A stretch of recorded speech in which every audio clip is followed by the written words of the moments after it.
Welcome back to the internet, everybody. So I decided to do another story video today because why not? And sometimes it's kind of a pain to find a good question of the day. I am kind of curious though, as for most of my viewers who only watch the story videos, is it that you don't like the Ask Reddit videos, or is it that you just never get recommended them? I mean, I personally think that my new Ask Reddit videos are some of the best videos I've made on this channel. It's kind of funny though, because I've been getting more positive comments from you guys than I pretty much ever have. And yet my view numbers are lower than they've pretty much ever been. So I'm just like, okay, I guess I'll just keep doing my own thing. I don't really know which is the right direction. Anyways, let's get into the first story called Entitled Mom Wants My ID. So I work at a grocery store. I'm also 24 years old, but my family has chronic baby face. This is important to the story. So it's my day off and I wanted to get some chores done, like clean the garage and give my dogs a bath, but I'm out of dog shampoo and the garage has a major spider infestation. So I run to the store I work at for dog shampoo and bug killer. I then pass the beer aisle and think to myself how awesome a nice beer would be after I get all my work done, and pick out a couple single bottles and brands I've been meaning to try out. Behind me, I hear someone loudly exclaim, "Ahem." I look behind me and see a woman with a full cart and a baby in the seat. I assume I must have been in her way, as I did have earbuds in and I take a while to read the labels when I decide to try a new beer. "Oh, sorry," I say, moving out of the way. She says, "You're not old enough to buy that, are you?" She scoffs. Yes, I am. I know I look really young. I get it a lot." "Don't lie to me. I have 3 boys. 2 of them are teens. I know what you kids get up to." She then points to the bug killer in my cart. "And I bet you're getting that to get high off, aren't you?"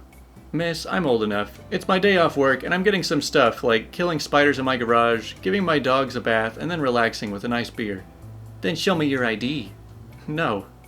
"Then you're lying." "Lady, I don't need to show you my ID unless you're a cop or an employee here. It has my private information on there." She huffs and looks around, possibly for an employee or someone else to back her up, but no one was around, so I just leave. A few minutes later, I'm at the checkout in a self-scan, and guess who I see again? The entitled mom. She glares at me again and watches as I scan the beers, and then wait for the employee to clear me for it.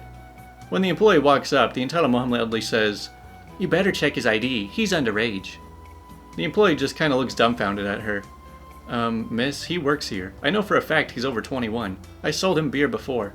The entitled mom goes quiet. She probably wasn't expecting that I did in fact work here. She scoffs and says, "Well, can't ever be too careful these days," and walks off. The employee and I have a laugh about it, and she scans my ID, and then I pay for my stuff. I think that's the worst thing that ever happened about how I look young. I had in the past had a smoke shop employee doubt me until he saw my ID, but this was the craziest so far. Man, sometimes entitled parents go so far that they want to be your entitled parent too.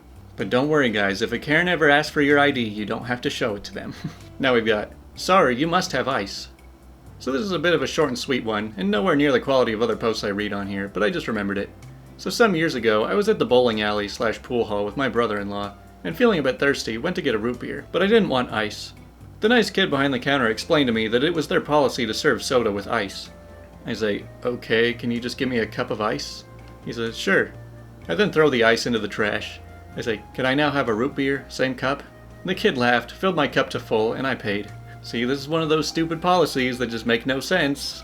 I'll never understand why businesses try and push stuff like this. So I have a confession.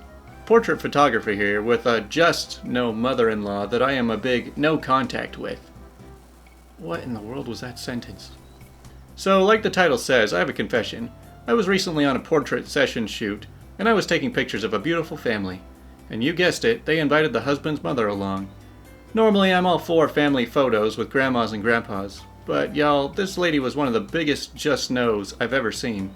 She was constantly complaining at the sweet daughter-in-law. At one point, she physically tried to put her in the back of the photo while she stood next to her son.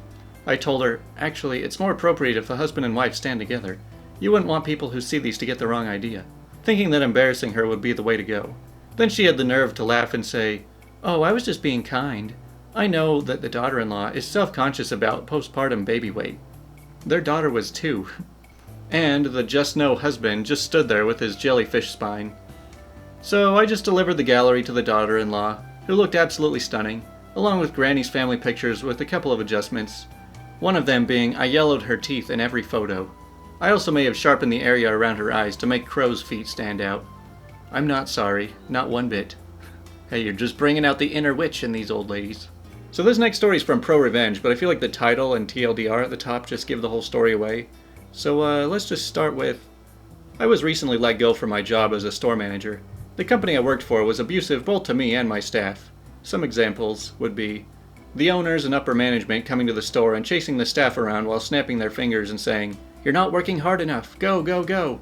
The owners and upper management coming to the store and telling me how fat ex-employee is.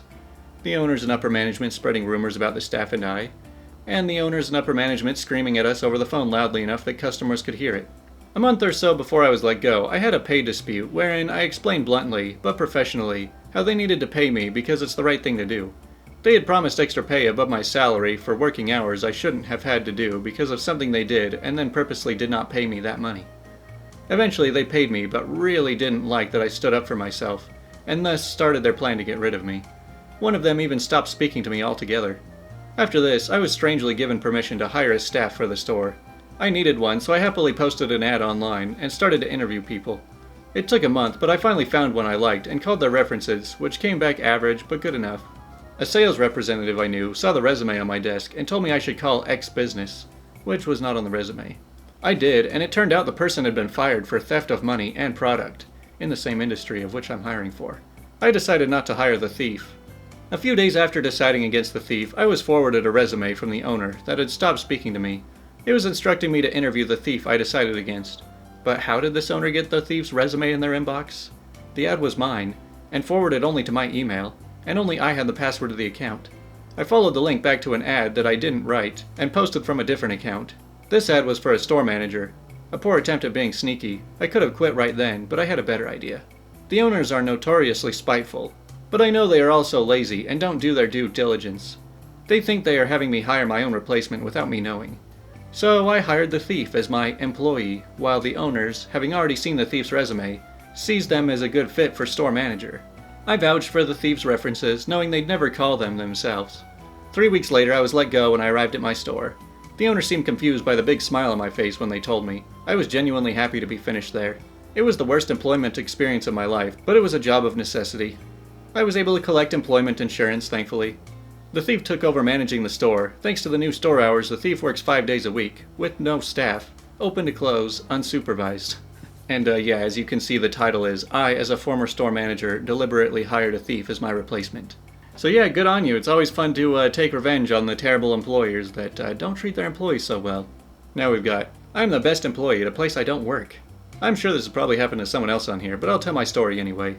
When I was in high school and first got my driver's license, I would drive to a local bookstore in town that was almost always as big and popular as Barnes & Noble. It has since shut down though. I went there specifically because I had a loyalty card there since I was like 6. That got me massive discounts on books. It was the dead of fall, and I was wearing a jacket due to the chilly outside and listening to music on my first-gen iPod. I was standing in the reference section trying to figure out which guitar book I should buy, since I had just gotten a guitar for my birthday, and we didn't really have internet to look up how-tos. When suddenly, an older gentleman walks up to me and asks about a book series for his daughter. I say I know which one he's talking about, and I lead him to the YA section, talking about how good the story is, and if she likes them, some other books like it I could recommend. The man and I chatted for about 15 minutes before thanking me and continuing on. I went back and grabbed a simple chord guide book and head to the checkout.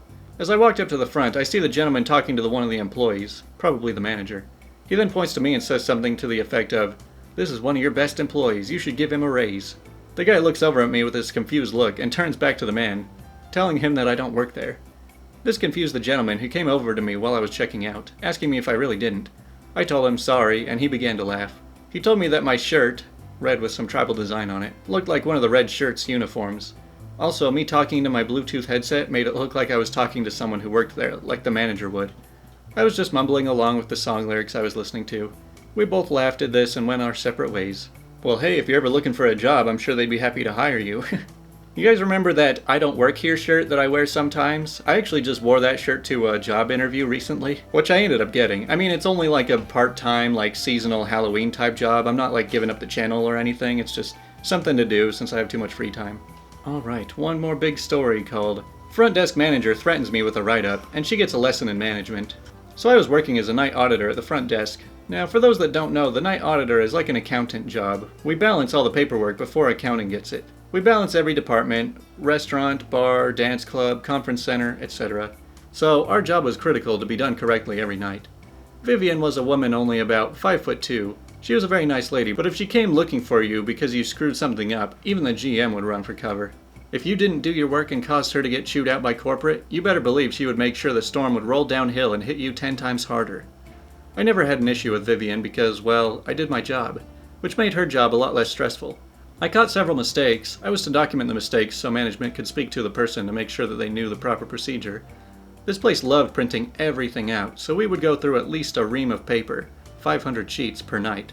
When I completed an audit, we put all the paperwork in a wire basket, which is about 3 reams of paper deep. This was filled most nights, sometimes overflowing with all the paperwork. So on to the story. So one day I'm about to go home, and I noticed we only had 1 ream of paper left. So I left my Karen manager a note explaining that we needed a paper to do an audit that night. I come in and look around and there's no paper. I asked my coworker Sue, "Where's the paper that I asked Karen for?" Sue responds, "Karen said we had enough and didn't need to get any." I was like, what the? I look in the printer tray and it has maybe 30 sheets in it. Of course, I know immediately this won't work. I leave and go to a 24-hour store and grab a ream, then expense it. When I finished, I had maybe 15 pages left in the printer. The next night, Karen is there, steaming mad, demanding to know, what was I thinking and how dare I go get paper? I do not have the authority to buy anything. I told Karen, I left you a note saying we didn't have enough paper. You didn't get any, so I had to get the paper to get the audit done. Truly, this woman never did the audit and had no clue how much paper we used at night. Karen said, "I am writing you up, and you are going to sign it." To which I reply, "No, I won't sign it, and you couldn't make me by law. You and I both know you can't force anyone to sign it, so don't try that crap with me." Then I continued, "You didn't get paper, so I had to when I ran out of paper.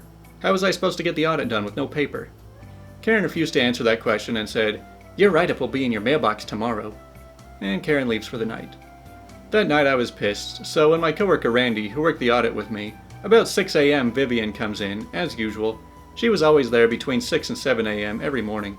Now, usually both Randy and I are picking on her, just giving her a hard time for fun.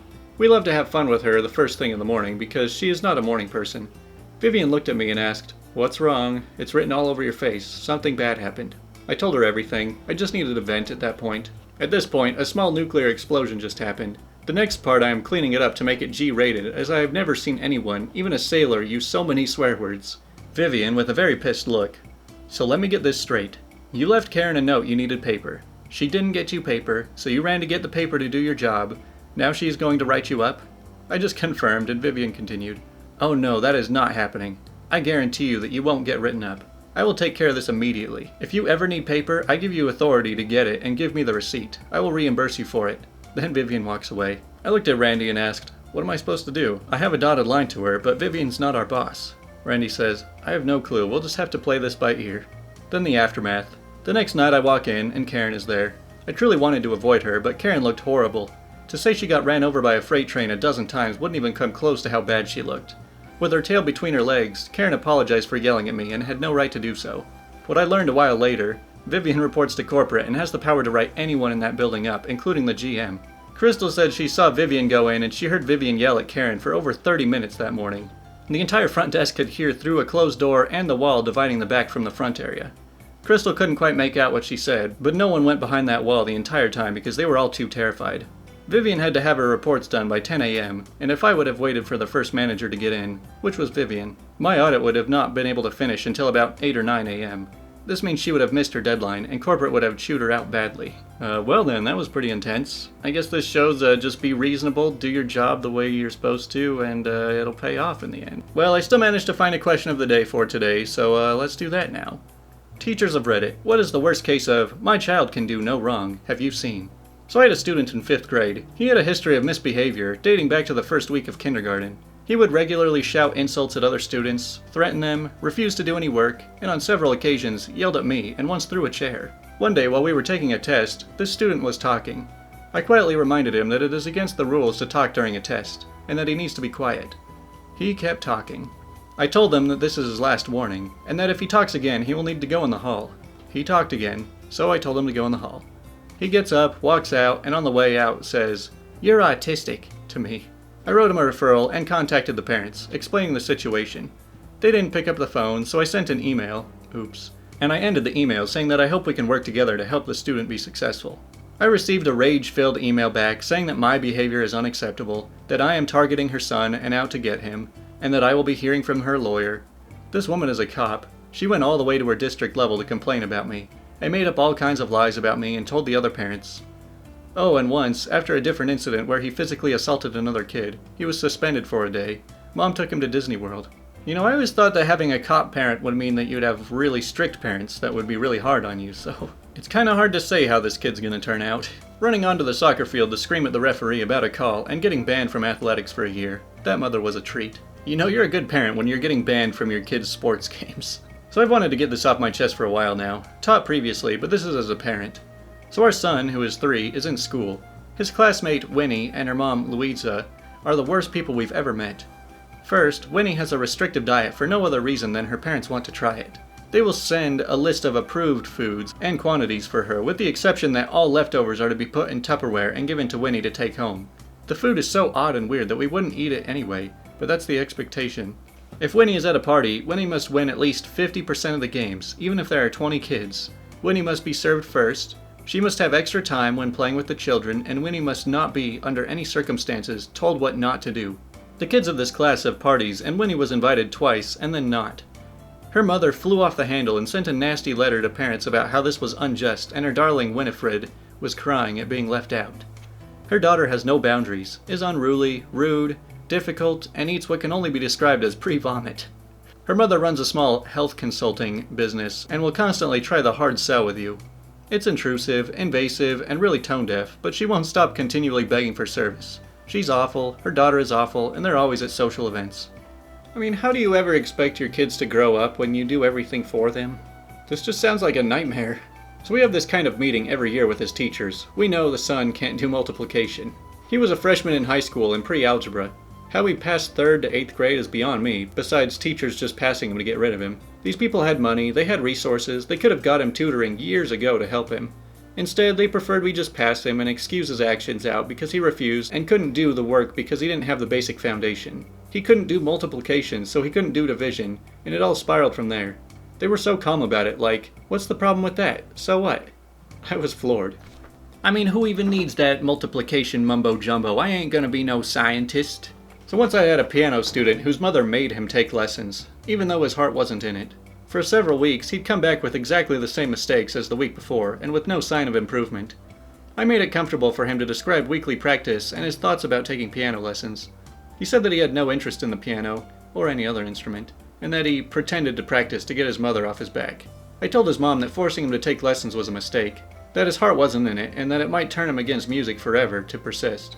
She said, "He's a gifted student, and he'd never waste practice time." I simply said that I have his best interest in mind and that he needs to pursue something he's genuinely interested in, and not be coerced into studying as a result of parental pressure.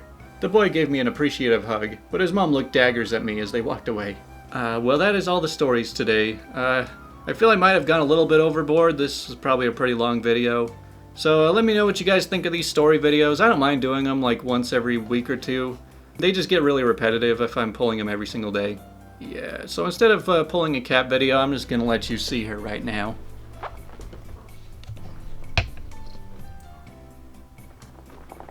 Hi.